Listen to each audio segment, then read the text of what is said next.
Sono partiti con la colonna mobile dei Vigili del Fuoco che ha lasciato Mestre sabato all'alba, direzione Genova, per cercare le ultime vittime del disastro di Ponte Morandi. Sono stati loro, i 4 vigili trevigiani della squadra ricerche, a recuperare l'auto su cui viaggiava un'intera famiglia, papà, mamma e figlioletta di 9 anni. Gli ultimi estratti in ordine di tempo da quell'inferno di cemento e acciaio insieme a un operaio della nettezza urbana. Uno scenario difficile che ha fatto seguito fra l'altro allo scenario di Bologna, dell'esplosione di Bologna, quindi siamo stati chiamati ad intervenire qui da Treviso nei giorni scorsi a Bologna e poi qui a Genova, su due scenari completamente diversi tra di loro, ma entrambi molto complicati. Uno scenario inedito per dimensioni del crollo, grandezza dei blocchi di cemento da spostare, cemento particolarmente compatto, in cui gli stessi pompieri dovevano fare attenzione a non ferirsi a loro volta.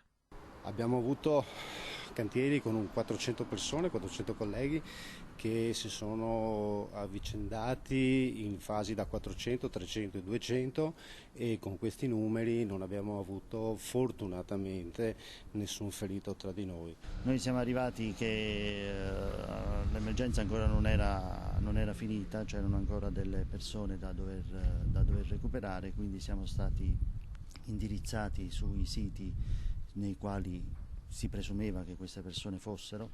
Dopo 4 giorni non c'era speranza di trovare altri sopravvissuti. Il recupero di genitori e bambina è stato impegnativo anche sotto l'aspetto emotivo. Poco importa se si fa questo lavoro da quasi 30 anni. Con il passare del tempo siamo più consapevoli di quello che facciamo, però i nostri interventi non sono tutti uguali, gli scenari non sono tutti uguali, però l'emotività è sempre la stessa, è sempre tanta. Vigili del fuoco tornati a essere ancora una volta degli eroi nazionali in questa emergenza, con striscioni di ringraziamento, post su Facebook e lunghi applausi ai funerali di Stato. Ci fa sempre piacere, però ci dispiace che questo piacere venga solo in questi momenti. Posso solo dire questo.